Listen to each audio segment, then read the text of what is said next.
This episode is sponsored by Hired.com. Every week on Hired, they run an auction where over 1,000 tech companies in San Francisco, New York, and LA bid on Ruby developers, providing them with salary and equity up front. The average Ruby developer gets an average of 5 to 15 introductory offers and an average salary offer of $130,000 a year. Users can either accept an offer and go right into interviewing with the company or deny them without any continuing obligations. It's totally free for users, and when you're hired, they give you a $1,000 bonus as a thank you for using them. But if you use the Ruby Rogues link, you'll get a $2,000 bonus instead. Finally, if you're not looking for a job but know someone who is, you can refer them to Hired and get a $1,337 bonus if they accept a job. Go sign up at hired.com/RubyRogues. This episode is sponsored by Rollbar.com. If you need error and exception tracking in your application, check out Rollbar.com. They have a great UI and terrific tools for helping you track down the problems in your application and getting it back up and running as quickly as possible. You can find them at Rollbar.com. Hey everybody, and welcome to episode 257 of the Ruby Rogues podcast. This week on our panel we have Coraline Ada Emke. Oh, hi. Avi Grimm. Hello from Tennessee. Jessica Kerr. Good morning. I'm Charles Max Wood from DevChat.tv. And this week we have a special guest, and that is Neil Brown. Hi. Do you want to introduce yourself, Neil? So I work as a programming education researcher at the University of Kent in the UK. I'm not sure what that all entails. So what I do is, what our team does rather, is we build tools that people use when learning to program. So our two main pieces of technology we work on is we have an IDE called BlueJ, which is for Java, not Ruby, I'm afraid. And we have another one called Greenfoot. And so BlueJ is aimed at sort of first year college students, and Greenfoot is kind of aimed at sort of late high school. So we just, rather than try and sort of get people using professional tools that can be a bit overwhelming, like Eclipse, IntelliJ, fill in your favorite IDE here, Visual Studio, whatever.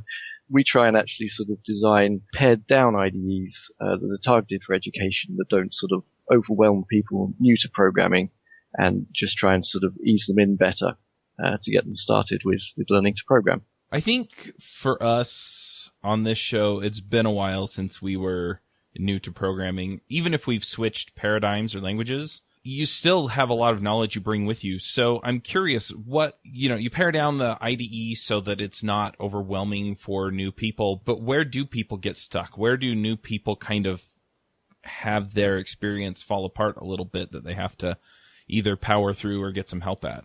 The first thing immediately is syntax. It's the initial barrier to getting started with programming.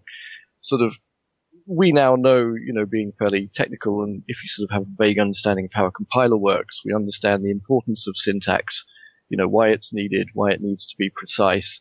And we also have a sort of, we're fairly easy with fixing syntax errors. If you're developing tomorrow and, you get a syntax error, you will just be able to look at the code, find the bit where it's gone wrong, and fix it. For a beginner, they don't know the rules of the game yet. They don't even understand why it's important. Why do you have to be so precise? Why is everything so fiddly? Modern interfaces, things like Google will say, did you mean X? You're not going to get that so much if you get your syntax wrong while programming. So the initial barrier that everyone runs into is syntax. They don't know why it's important. They don't know how to get it right, and they don't understand the errors when they get it wrong. So that all makes it sort of very difficult when confronted by that when you're doing programming. So I'm curious, Neil, a lot of developers don't use IDEs. What made you decide that an IDE was like a valuable tool for getting people started? Yeah, it's interesting actually. I suspect it varies a lot between language, how many programmers use IDEs. That if you talk to different programmer communities, you'll probably get sort of fairly different answers. I imagine if you do .NET, for example, it's sort of, a lot of people, if you're doing .NET on Windows, you're going to be using Visual Studio. So there I'd expect you get very high IDE use. If you're doing something, say, more like JavaScript programming, then I imagine you're going to get a lot less IDE usage. So Java is one of the sort of realms where perhaps IDE usage is more common. And so for us, it seemed like a natural step to have an IDE. And also for a beginner, we feel that, trying to understand several separate tools at once, you've got a text editor, you're maybe invoking the compiler on the command line. It creates a lot of sort of effort compared to if you just have an IDE with an editor with a button that says compile. It's less for them to take in, less for them to understand. A lot of sort of young people nowadays haven't used a command line before. So if you're trying to throw them into a command line at the same time as teaching them programming, they've got a lot of new things to learn at once. So just creating an interface where they can focus on writing the code and sort of hide away some of the details like compilation, it's a good step to kind of reduce the load on them while they're learning. That makes a lot of sense, especially like I hadn't thought about the fact that different programming communities have, different reliances on different tools. And I definitely hear what you're saying with regard to the command line. I've taught some Ruby classes and I've had to do like a 101 on terminal. So I definitely understand the need to, or the desire to bypass that as much as possible. I'm also curious, are these problems things that you see within the context of the university, or do you go beyond the university to talk to people who are self-teaching or doing boot camps or some of the other ways that people come into the community? Yeah, it's a good question. So mainly we see people who are sort of using it in a more formal education context. So they're at high school or maybe in sort of after school classes, or, for us, we teach at university. So we see all our sort of incoming university students. And for us, that's mainly where we've targeted. We haven't actually done so much on, as you say, things like self-teaching and bits like that. It's really hard in programming in general to know what proportion of people sort of self-teach and what proportion learn in kind of a more formal setting. I've seen some statistics fly around. I saw the Stack Overflow survey recently, which suggested one set of numbers. It's really like I don't even have an intuitive feel for what the right answer should be to even know if some of these are kind of accurate or not. But certainly if we have good programming courses available, both independently and in formal settings, that offers the most people opportunity. Yeah, it does. And obviously there's been a huge rise in things like MOOCs, over the past few years, Coursera and Udacity and all these sort of things offering lots and lots of courses on programming. So yeah, I think ideally, a tool will be sort of suited to both contexts to allow people to sort of come into it as adult learners and also to come into it as sort of as younger learners. You mentioned that your two IDEs are targeted at early college and late high school. What do you do differently? To target the particular age groups? Yes. Yeah, so our original work was BlueJ, which was first year university. And part of that was, of course, until sort of the past few years, there was very little computing in schools. So if you're going to kind of, think about making a tool for somebody who's starting to learn to program, most people started to learn to program in formal settings when they reached university, if we leave aside the self-teaching for a moment. And so that was sort of 15 years ago that we were developing that and putting that out there. And then on top of that, as people sort of were learning kind of in schools as well, we made Greenfoot, which is actually, it shares a code base with BlueJ, but it's for making games and kind of it's got a sort of visual aspect that you run around. If you've seen Scratch, you'll know the idea. You've sort of got a stage and things move around and change pictures and, you can do keyboard control and that sort of thing. So that was what we sort of bolted on the front, if you like, to kind of make it more appealing to younger learners. But BlueJ is maybe a little bit drier, but it allows you to sort of get to some of the more nitty-gritty bits that you need if you're sort of doing university study. So in fact, over the course of 15 years, learning programming in formal settings has shifted younger. Yeah, I think so. And I mean, obviously in the past sort of few years, it's the real sort of zeitgeist thing to think about doing coding, in schools. So code.org, other sort of initiatives in the United States. In the UK, we've had Computing at School, was a group that we've been part of trying to introduce computing into our schools. That was very successful. We're now on the English national curriculum from age 5 to 14.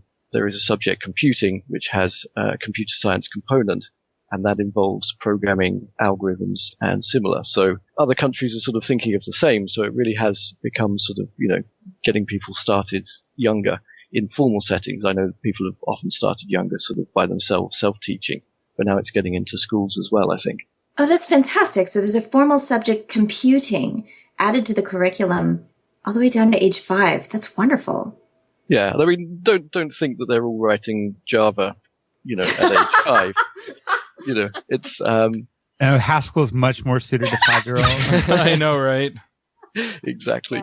Yeah, they're really hard to draw when you don't know cursive. Yeah, and so, initially it might be concepts. It's things like they explore the concept of algorithms with things like, what's your process for getting up in the morning? I brush my teeth, then I change into my school clothes, then I have breakfast, sequencing, and that sort of thing. There's some exercises to do with things like precise instructions. There's a really good one involving sandwich making, where you get a sort of teacher to act as a robot, a sandwich making robot, and the kids have to tell them what to do. And the teacher deliberately misinterprets the instructions whenever possible. So the kids say, oh, well, that's fine. You just take the jam and you put it on the bread. So they lift up the sort of, pod of jam and they just place it on the loaf of bread. They're done. And the kids, they're 6 or 7 or something, and they're all laughing, no, you got to put the jam on a piece of bread. And so he's okay, so what should I do? And okay, take out a piece of bread, then put jam on it. And so, he puts a pot of jam on the piece of bread. And no, you got to use a knife and spread it. And so gradually kind of lead them towards being more precise. So it's something that's fun. Kids can do it. Like I say, we're not teaching them, Java, but just trying to get across some of the sort of concepts of programming. And then obviously they move into systems like Scratch, which is suited for kind of young programmers. And then later in the age range, they'll move on to Python, Ruby, Java, sort of text-based programming. How long has that program been in operation? Has it been in operation long enough to get some statistics about impact on new students in college who are signing up for CS or anything like that yet? Not quite yet. So we've been in the national curriculum, I think, nearly 2 years now. Sort of alongside that, in the UK, we've been making sure that there are qualifications to take between age 14 and 18, sort of that gap between this national curriculum and when they come to university. And some of them were already there, but the numbers got very low over the years. That's now seeing an increase, and certainly when we talk to students coming in to our university, we are starting to see people who've done programming. And it makes it very difficult for us as a university because, in general, computer science courses have always assumed that people know nothing coming in. And you always get this hugely diverse intake of people who've been programming in their bedrooms for the last 6 years and, are proficient in several languages. And all of a sudden we're okay, this is an if statement. And they all get sort of quite switched off. But at the same time, we have got people coming in who haven't had opportunity to sort of study much computing or weren't sort of very aware of it. And for them, we do need to teach them this is an if statement. So it's something that universities, I think worldwide, find it hard to juggle with computing. There's not a sort of recognized path like with physics. With physics, you don't start with sort of, okay, this is an electron or something. You can assume that they know the basics. In computing, it's more difficult because we're a new discipline, and that will take some time to settle down, I think. I'm curious as well about the impact on lower grade teachers. What kind of training do the teachers get for the young kids to teach them some of those fundamentals? Is that something that the program also addresses?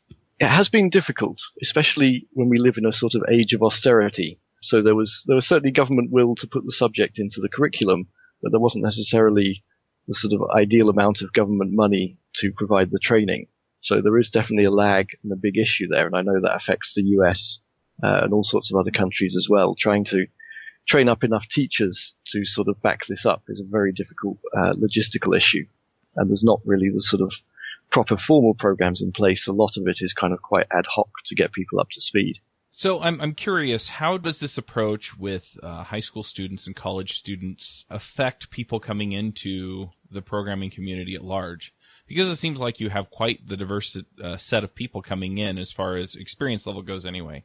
So you've got people who, like you said, are brand new, and you've got people who have been experimenting with or even, full on at a professional level been programming when they come into the program. So who are you trying to send back out into the community? Who, at what level do you expect people to be at when they come and join sort of the ranks and become professional programmers?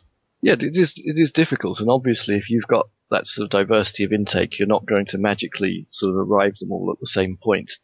Even after 3 years of study, you can't necessarily sort of get them all up to exactly the same point. So it's awkward. I mean, ideally, we'd send out people, who are, obviously they're not going to be seasoned expert programmers, but, who know how to program, who can sort of deal with.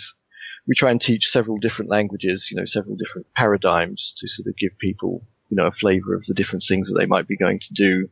a bit of experience with web, a bit with sort of embedded, to try and just sort of give them a broad base to go from. But there will always be an element of, learning once they get into the workplace, especially if, they came to it sort of having not done so much before. I've seen people really grasp it and, within 1 or 2 years, they actually do catch up to sort of, people who've been doing it for longer. But, that's sort of more the exception, I guess, than sort of a realistic pattern for everybody. I think we also see this in our professional environments too, where we're looking to hire people. We may or may not be able to find people at the experience level we want them to be at. And so we bring people in at various experience levels and try and level them up as they work with us, either as interns or as employees or however that works out. Apprentices. On the company. Right. So, do you think the approach is the same? Or are there differences between apprenticing somebody, I like that word, Coraline, as opposed to, kind of bringing them up through a formalized curriculum and hoping that you turn somebody out at the end who can go and contribute? Yeah, I think this is a question that comes up a lot, and especially if you start discussing it between programmers who have, say, a degree and who are self-taught, and it often gets a very sort of sensitive issue, because you can have a workplace where people start saying, we're going to require a degree, and you've actually got people working there already who don't have a degree.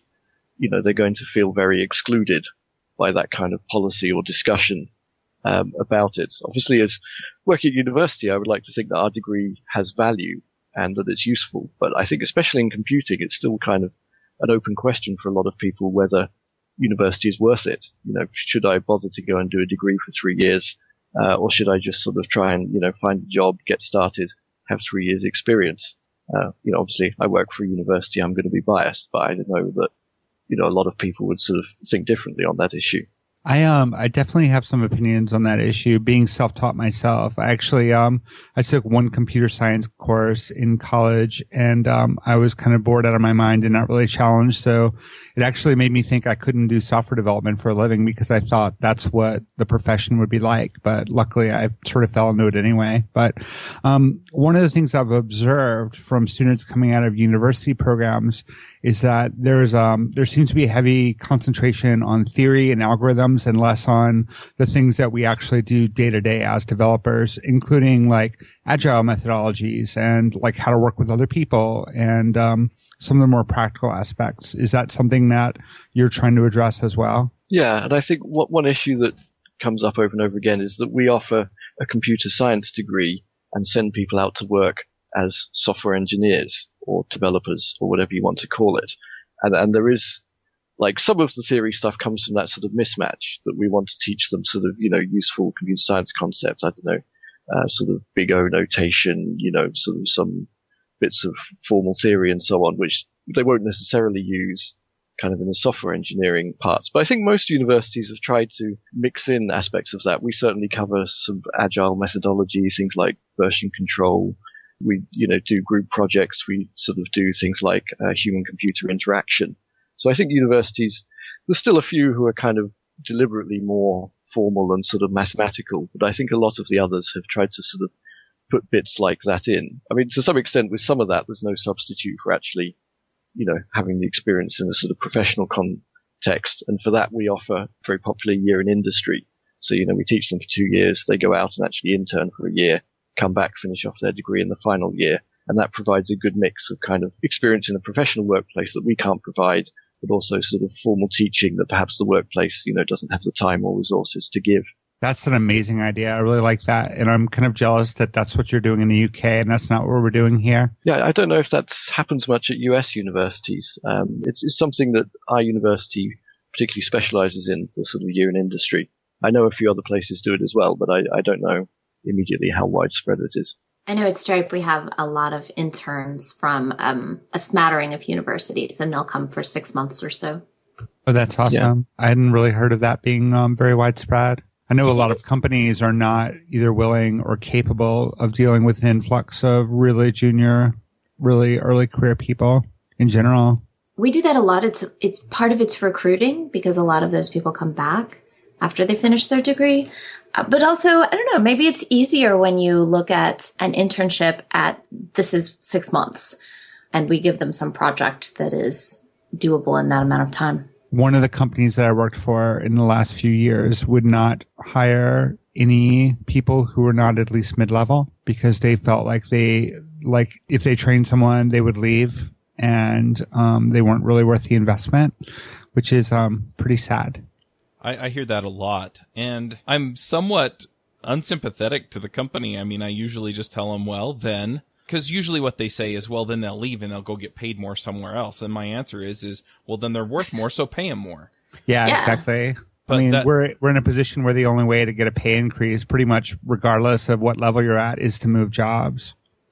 Well, fortunately, that's really easy. Yes. But it doesn't help us. We have that privilege as people who are not early career. That's Exactly. true. One thing that I have seen, though, is that with other areas of business, I talk to a lot of business folks, and it's the same thing there, too. You raise your price, right? We've added these features to our product, or for the podcast sponsorships, for example, our listenership has grown so much, so we're increasing the sponsorship price. And they're kind of stuck at the old value and the old price, basically. And it's sometimes hard to overcome that, and I see that the same with other folks. And so, yeah, it's hard to overcome and ask for a raise as opposed to just going and getting another offer somewhere else and making that work. Oh, that's interesting. So it's hard to see the same person in a new light. I think in a lot of ways, the people that I've seen successfully negotiate a raise either have a boss that is open to that. In other words, they're willing to take a look and say, okay, you're providing more value, so we'll definitely pay you more since you asked. I very rarely see anybody actually get a raise without asking. Cost of living sometimes is built in, but that's a little bit beside the point. The other way that I've seen it done is somebody goes in and says, when you hired me, I was doing X, Y, and Z, and now I'm doing P, D, and Q as well. And so I deserve a raise, and sometimes they'll get it that way. But yeah, a lot of people, the way they get their raise is they go get an offer somewhere else. They come in and they tell their boss that they're on their way out because they got a better offer somewhere else. And then the boss looks at them and realizes that it's going to be extremely costly to lose them and then makes them a better offer. I can tell you that scenario does not play out very often or nearly as often with people who are underrepresented in tech because we tend to feel like our positions are very tenuous and a lot of people just they're not comfortable speaking up for themselves and taking the risk of losing a job by negotiating for a higher salary because that sort of thing does happen. I can totally see that. I mean, if you're not comfortable with with them perceiving the value that you bring, then having a conversation where you ask for more value in return is hard because you don't believe that they're going to recognize that you actually merit that raise. Exactly. So one of the things we do at GitHub is there are engineering levels, and with every level, there's a set of expected behaviors and responsibilities. And so as part of the review process, your level is reassessed. And there are salary ranges that go with each level. Unfortunately, those salary ranges are not shared, but it's pretty clear like what you need to move toward to level up as an engineer. And you have some semi-objective measures. You can say, look, I'm a level 4 and a level 5 says that I'm supposed to be doing these sorts of things. And this is how I have actually done those things over the past 6 months. So you can make a little bit more of a structured argument for getting a promotion. Well, and those kinds of clear expectations are very powerful too, because you can then actually say, I meet the criteria, therefore I am a level 5 and I should be paid level 5. Exactly. And it's not a criteria that you've made up. It's not a criteria that you've set. It's just the system that you're working in, and it removes a lot of the other extraneous details as far as, what color your hair is or what gender you are or anything else. Super interesting deviation, but I have a lot more questions for Neil. I was actually going to bring this back around. I'm curious, Neil, how do you actually prepare people for this aspect of having a programming job? I mean, we focus so much on technology and so much on, can you do this thing in this technology?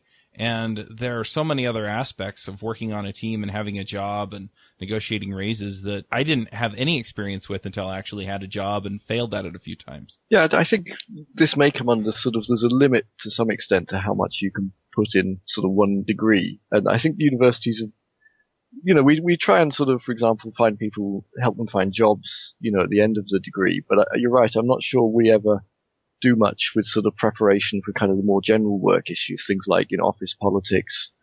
People are bound to encounter or, negotiating pay rises or, even sort of what your expectations should be for salary or that sort of thing. I think we don't cover that. Yeah, I don't know whether we should or not. It's one problem is that whatever you're going to put in your degree must be taught by academics, and I'm not sure sort of people who've been academics for a long time necessarily know kind of the answers for this. We almost need like industry people to come back and say, okay, here's how it is in the real world. Like, here's my tips, like on surviving. That might be something that's quite useful that maybe we should think about doing. Yeah, maybe a workshop on how to have a job. Yeah. That would probably be useful cross-degree program. Yeah, I think so. Yeah. So I had a question about teaching people to program, and you're introducing them in a friendly way in an IDE that you said it makes them not have to worry about the compiler and all the different steps. What is the first thing you want them to learn? So what we do when we sort of run workshops and things is, in say Greenfoot for high school students, is we sort of say, okay, here's the interface. Here's how you open the editor. Now that you've got the editor open, what I want you to do is put your cursor there and type this line of code. And the first one, you've just got to give it to them. Like, they don't know anything about it. You just say, okay, like our first line of code is usually move, like open brackets, 6, close bracket, semicolon, hit compile, go back to sort of the Greenfoot window, hit run, and your little like crab we usually use for our intro workshops will run across the screen. And that way, you've shown them a line of code, they've put it in, hopefully they've got it right because it was really short, and something has happened. Like, they've actually made the computer do something. And so then hopefully, they're engaged. Okay, so it did something. We go back and say, okay, here's another line of code to like turn, and so put that in, then it runs in a circle. Then you might sort of introduce keyboard control with some sort of if statement. So often we sort of build a mix of, the first bit you've just got to sort of tell them directly what to do because they don't magically have knowledge of sort of programming. But once you've shown them some bits, you can then ask them to assemble it in a different order. So you can say, okay, we've shown you how to turn left when the left key's pressed. Now you figure out how to, manage turning right when the right key's pressed, and just sort of build it from there. So it's a mixture of sort of explicit instruction, write this, do this, and then kind of giving them more and more rein to kind of do what they want. And one challenge that we have is the longer we make the workshop, the more difficult it gets because they all have these ideas like, hey, so my game, I want to make this thing kind of run away from you, or like, I want the enemies to hunt you down, or, all these sort of different requests, or, I want to make this sort of thing bounce. And like, you get so many requests and so many ideas. And the one difficulty particularly is, of course, they don't have any idea what's feasible and what's easy and what's really difficult. So they will ask something that's trivial, like, how do I make it move backwards instead of forwards? Oh, that's fine. Just put a minus on the number. That's easy. And then they'll have some other request like, okay, I want the enemy to hide from you. And it's like, oh, that's like a complicated algorithm, that you're going to have to build. And if you don't know programming, you don't understand that one is sort of trivial and the other is, like almost a research problem. It's sort of, so you just have to manage some of the expectations and steer them towards things that, are possible and things that aren't possible. But if they drive it, then it's often quite powerful because, they're doing what they want to do, not what, sort of just restricted to doing exactly what you're telling them. So the first lesson of programming is programs make the computer do stuff. I guess so, yeah. That would be a good way to sum it up. I think it's interesting that, Neil, you're using games in the high school IDE. I know there's sort of an intuition that games are a more rewarding form of programming to get started with because you can see the effects of what you're doing, and games are like a familiar. We have a vocabulary for games already, generally speaking, by the time we get to that age. Is there research to back that up, or did you sort of follow your intuition there? Yeah, I think it was part intuition. Certainly, there have been studies showing that games can be successful, but I think it's important to try and have a diversity of applications if you want to draw everybody in. Not everyone plays games, and, this isn't even like a gender issue or anything. Not every boy plays games. You'd be sort of foolish to assume that. And games aren't going to draw everyone. Obviously, you've got to pick something. You have to sort of pick an application to sort of begin making. You might try and sort of do a mobile app. You might do a game. You might try and do a website. Like, whatever you pick, there will be advantages and disadvantages. There will be people who aren't interested and people who really love it. And so I think for sort of a longer course, you'd ideally try and visit several, sort of within reason, several different applications of sort of computing, several different things that you could build. But I think you want to make it interesting. Classic computing problems for starting out are things like convert Fahrenheit to Celsius. And it's just, that kind of draws almost no one. You want something that's more engaging, that kind of people are actually sort of interested to make. No one application is golden and will have everyone interested, but there are some. I was totally kind of interested in converting Fahrenheit to Celsius. I thought that sounded super useful.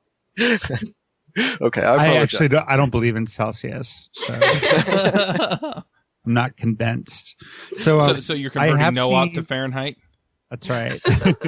I have seen some programs successfully use music as a way of teaching programming, because music is like kind of universally or more universally appreciated. And the hardware cost can be a lot less too, with distributing a Sonic Pi and getting someone up and running with music. I know music is a great way to teach concurrency, for example. Yeah, and I think it's kind of interesting. I was talking to some of the people who make Scratch recently, which is another tool aimed at beginners. And Scratch has quite strong support for music generation, whereas Greenfoot doesn't. And I think it literally comes down, the classic thing that developers build what they know and what they'd want. None of us on the Greenfoot team are especially musical, hoping I'm not doing a disservice to my colleagues, whereas there's one or two on the Scratch team who are really sort of into music, so they built a lot of music things into theirs. We built less into ours. I guess because we were less interested.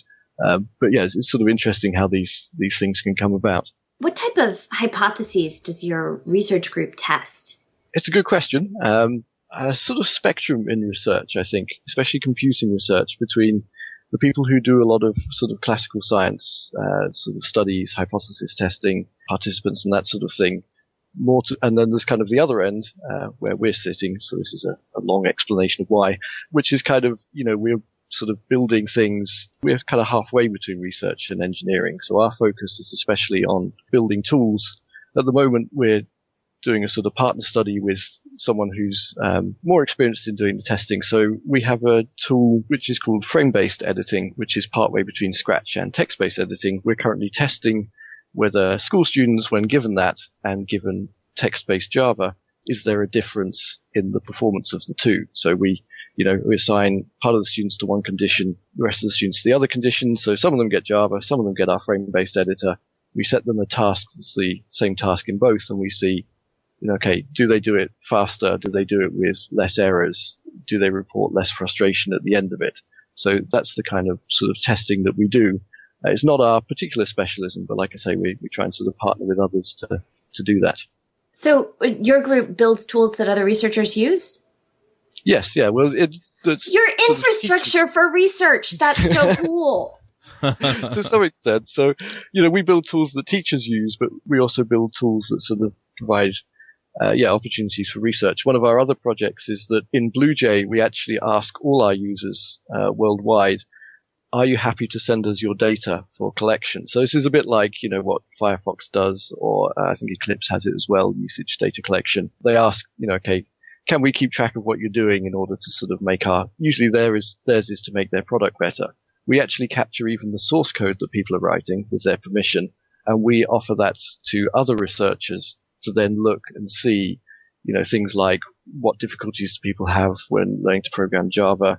How do they use unit tests when they're sort of learning, which compiler error messages seem to particularly throw people off? So we're trying to sort of apply a big data approach to sort of improving programming education.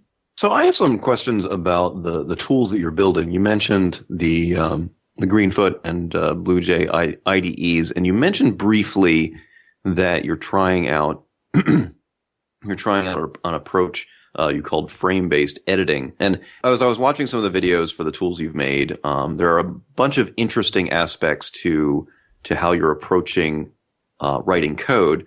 I'm not sure how detailed we can really talk about that. It's kind of stuff. Some of this stuff is stuff you really have to go and watch these videos. You have to watch some of the animations to see what's going on here. But what I'm really curious about is, do you have some kind of overarching theories or strategies that go into how you think about how people should, how to change the way people write code? Yeah, I guess the part of the motivation behind frame-based editing is this idea that text is not the best medium for storing a program.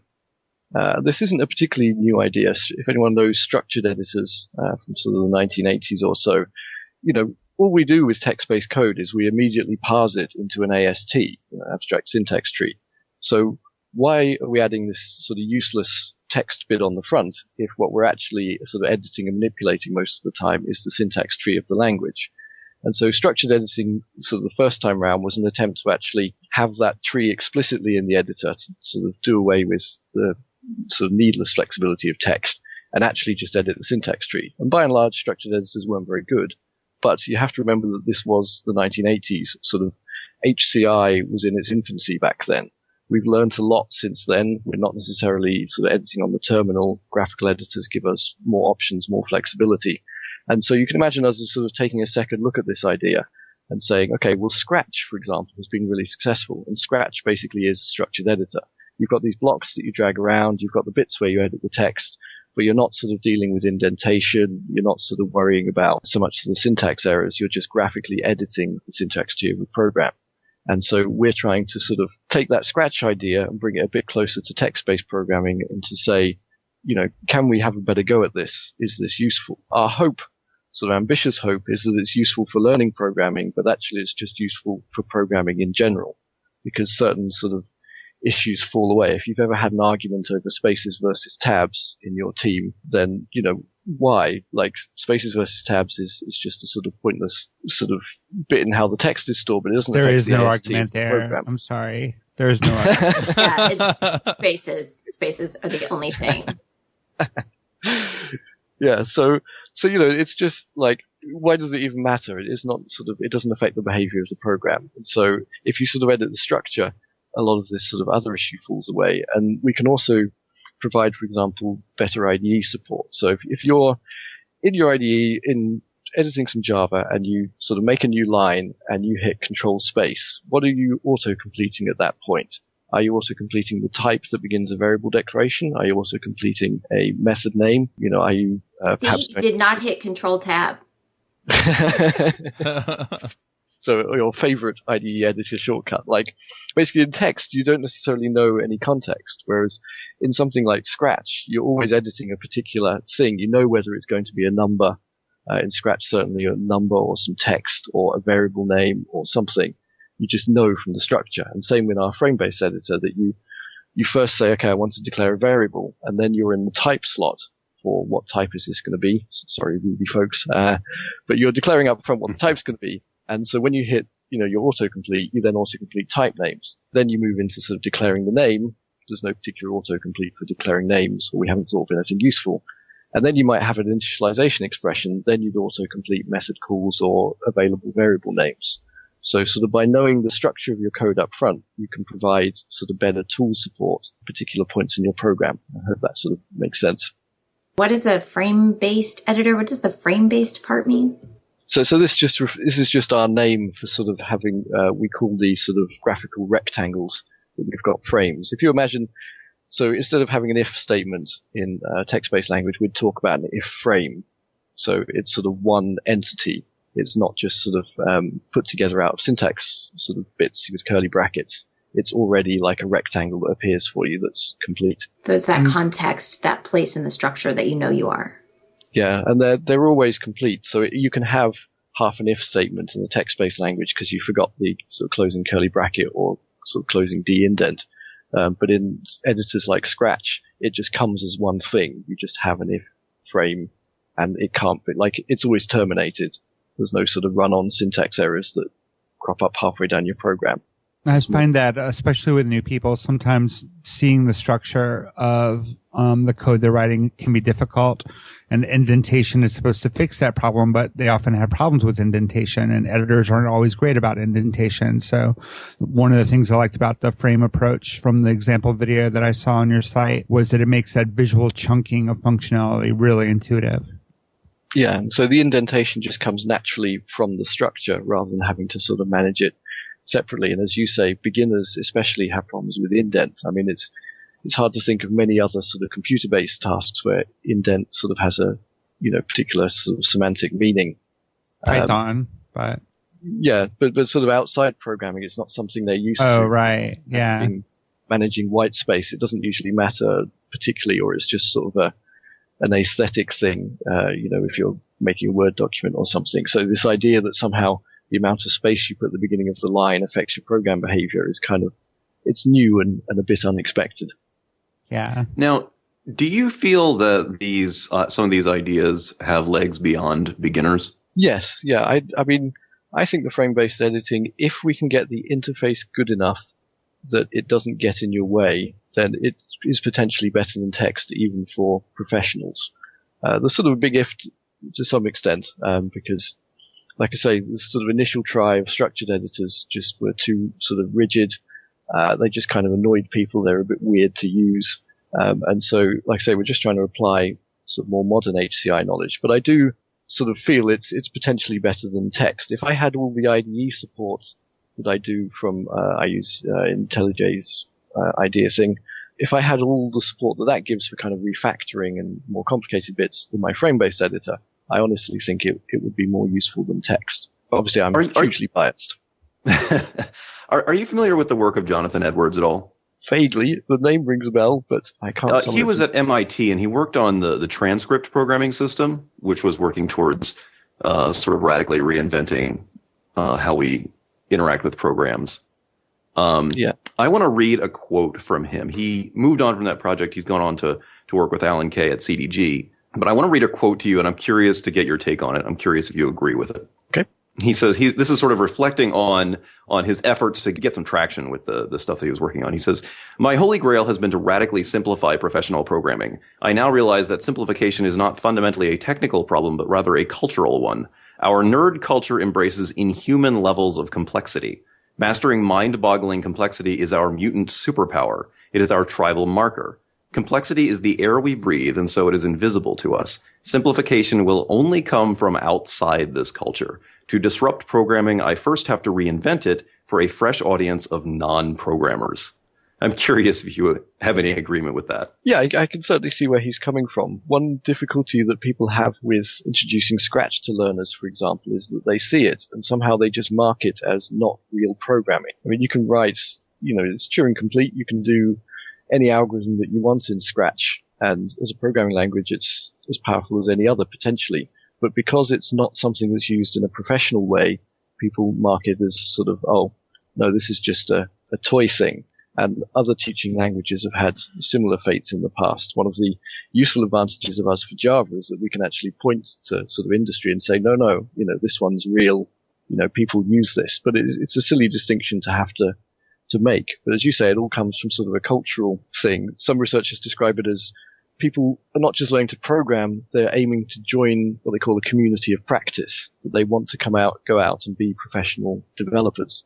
And if you're trying to teach them with a tool that they believe is not used by professional developers, it will suffer. I think probably the easiest way to change programming education to some extent is to actually change industry first, even though that's obviously crazy tough, because then people will actually see, okay, yeah, I want to use that tool that industry are using. So I think if you really wanted to reinvent programming, you'd probably start by trying to sort of change the tools that some professionals use, and then that would sort of backport, as it were, into programming education. Interesting. So that's kind of a different approach, but I definitely see your point there. You're right. A lot of what people aspire to in education is what they see going on in industry. Yeah. And that can be somewhat dangerous because especially a few years ago, you'd get people saying, I want to be doing C++ because that's what industry's doing. But teaching people to start programming with C++ is harder than, some other languages. And so, especially at university, you have to sort of manage those kind of expectations, find a way that you can actually reasonably teach people to program while also making it clear that there is a path on to professional development. How much of the industry changes you were talking about deal with technical matters, and how much of it is dealing with elitism? Yeah, I think there's definitely an element of that. If you have something that makes it easier to program, people will look down on it, I think. People who already program, they say, oh, it's just a toy thing. You see it with, I don't know, things like games, having a sort of game engine already written like Unity or whatever. Oh no, that's just sort of like toy stuff makes it easier. professionals are now, of course, starting to use some of these systems because it actually does make sense. But you often see this initial reaction of like, it makes it easier? Well, it must be nonsense in some way or other. Like, objectively, it's stupid, but I think culturally, that's what happens, and it is something you have to be sort of quite wary of. It's the conflicting values of, do I want to feel smart or do I want to be productive? Yeah, exactly. I love that. Well, and it's that classic example, right, where the kids get praised for working hard or for being smart. And so, yeah. So some work, if I can mention something that I am quite interested in, is Andy Stefik, who I think has possibly been on your podcast in the past. Mm-hmm. I find his work very interesting because, one thing that he's discovered is that there's very little research or kind of logic that goes into a lot of programming language design. And so he sort of, came to it and started looking, okay, which bits have we actually, scientifically examined? And the answer turned out to be very, very little. And then he set about doing it and found, this famous result that Perl's syntax is, no better than sort of randomly generated syntax. And so he is building a sort of language that can be used for programming education. And he is doing it bit by bit, actually trying to test, what keywords make the most sense to people, what sort of semantic model, for types or whatever works well for people. And I think that's very interesting and a sort of very useful future direction. For us, with our language, we haven't gone along those lines because we offer Java and our other language in the same tool. So we've tried to stick very close to Java and semantics and keywords so that there's not any difficulties for people transitioning between the two.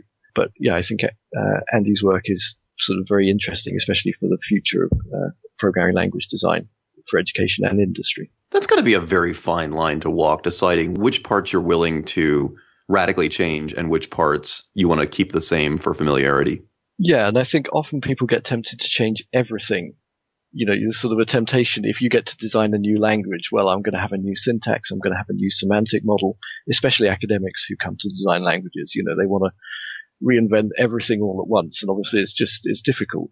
We're just trying with our work to reinvent the editing interactions. We're not going to at the same time try and come up with some new type system or anything like that. It's just too much work. So we pick, okay, this we'll just keep like Java. It's not perfect, but we know it works. Just go with what works for that aspect and vary the bit we're actually interested in sort of, experimenting with and playing around. Right. If you change everything, then you don't learn anything from the difference. Yeah, exactly. So the study that I was talking about that we ran, we're using Greenfoot in both cases. They're programming using our editor in a new editor in one and Java in the other. And the semantics of what they're writing is the same. It's just the editor interaction that changes. So as you say, for a sort of scientific point of view, that's important. Everything else held constant, one thing varied. You can actually sort of tell the difference between the two. So overall, I'm just curious. We've talked about a lot of specific things and we've talked about some broader ideas. But as you study how people enter programming and learn about programming, what is it that you're actually trying to learn? Like, what is your goal? What is the outcome that you're hoping to have, or what information are you hoping to glean?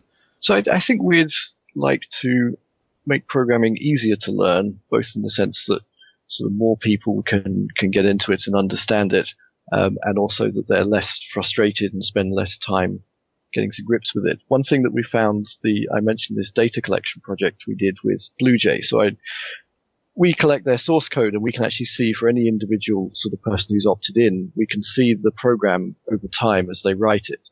And when you look through some of those programming traces, some of them are kind of just heartbreaking because you see this person fighting and struggling with the compiler. They probably, by themselves, they don't have anyone else sort of leaning over their shoulder telling them what to do. And they're just getting it wrong over and over again. And when you look at things like that, you just think, surely we can do better. You see them get a compiler error message. You can see that they've misinterpreted it. They're editing some part of their program that doesn't matter. You're watching it, sort of way after it's happened, wishing you could sort of lean back in time, tap them on the shoulder and say, there, the semicolon goes there. But, you can't. And you're just sort of looking at this. And so having looked at some of the programming traces that we see, we can surely make tools that will do better. We won't magically get 100% of the population understanding professional software development or anything like that. But the people who are learning to program, we can make it easier for them. Of that, I'm sure. Well, and if it helps with onboarding one more person or two more people or three more people, and you start incrementally making that difference, so it's hundreds of people or thousands of people, it changes the face of things because we now have, more people with more diverse backgrounds coming in, people who look at problems differently and solve things differently and lead us to think differently. And who knows? I mean, maybe that's going to lead to the next big breakthrough in programming or software or devices in general that in turn make a big difference in our quality of life as a culture or society. Yeah, and I think one thing that's often missed with this sort of putting programming into schools is people always think that this is to solve an employment gap and that we are therefore aiming for everyone to learn to become programmers. But we don't teach music in schools so that everyone can become a musician. We teach it so that, they understand the basics and they get a broad education. So I think if we can just teaching people to program a bit, even if they never do any more, they get a sense of what is possible with a computer and what isn't. And if you think of things like, lawmakers who are ignorant of computers trying to sort of legislate for this sort of thing, just having a populace population that's more aware of what computers can do, what they can't do, what the internet is, vaguely how it works, just sort of being more technically savvy. I think it will just be sort of better for everybody, even if they're not sort of, doing more active development themselves, but just to have an understanding of, sort of what computers are and what they can and can't do. It's a basic literacy question. Yes, yeah. That's great. I had one more question. Neil, you mentioned that you're a programming education researcher as part of a team. I'm kind of fascinated by the differences between team structures in academia versus industry. Could you describe how your team collaborates and works together and how they each advance their career while working in a team? Yeah, I think we're a slightly special case because often we're slightly larger than a lot of academic teams. So our work is funded through a grant that we received from Oracle, for which we're very grateful. And it allows us to employ 3 or 4 full-time. The university counts them as researchers because universities don't understand employing anyone who isn't a lecturer or researcher. So we're researchers. But really we do software development, for the most part. So our time is maybe, I don't know, finger in the air, 70% software development, 30% kind of research, writing papers, going to conferences, and that sort of thing.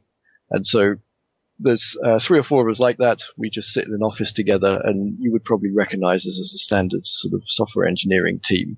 We maybe have sort of slightly different goals and approach because we don't have any customers. We're producing open source software. We don't sort of have particular fixed deliverables or timescales or anything like that. So we can put in the features that we want. We can release it sort of on a timescale that we want. Obviously, we're hoping to get more users. More is better, generally. But yeah, it makes for sort of an interesting development environment. So we're kind of like software developers, but you'd probably recognize us as slightly sort of less advanced or sort of than some other developers. I don't know, just in terms of our sort of, we're not very sort of hip and agile and everything like that. But you're totally doing open source, so that's all the credit you need. That's true. Yeah, but they're doing a lot of debating between spaces and tabs still, so... Yeah, so we're kind of like a little sort of small team. We don't really interact much with the rest of the sort of university structure. We're just focused on sort of building our software and releasing it. We all do development, testing, support, and share that round, like happens on small teams. You sound like a highly functional software development team to me. Yeah, I guess so. Yeah, I don't know. I guess you sort of have this thing where sometimes, I spend most of my time going to academic conferences. Sometimes I go to industry conferences. And, it's all sort of the latest, way to organize your software team and the latest technologies. And that's not necessarily sort of us. We're perhaps a bit more conservative in that regard. So I always, when I go to industry conferences, I kind of feel out of place. But it's kind of interesting.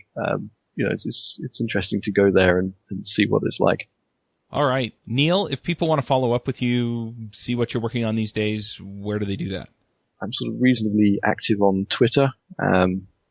So I'm at Neil CC Brown. So that contains sort of a lot of details about our work and what we do. And I can also supply links to, well, if you just Google BlueJ Greenfoot, you'll find sort of the things that we make. All right. Well, let's go ahead and get to some picks then. Avdi, do you want to start us with picks? I got nothing this week. You've been too busy enjoying the beautiful scenery of spring in Tennessee, haven't you? That's it. That's exactly it. Spring. That's a good one, yeah. Spring. Yay. All right, Coraline, what are your picks?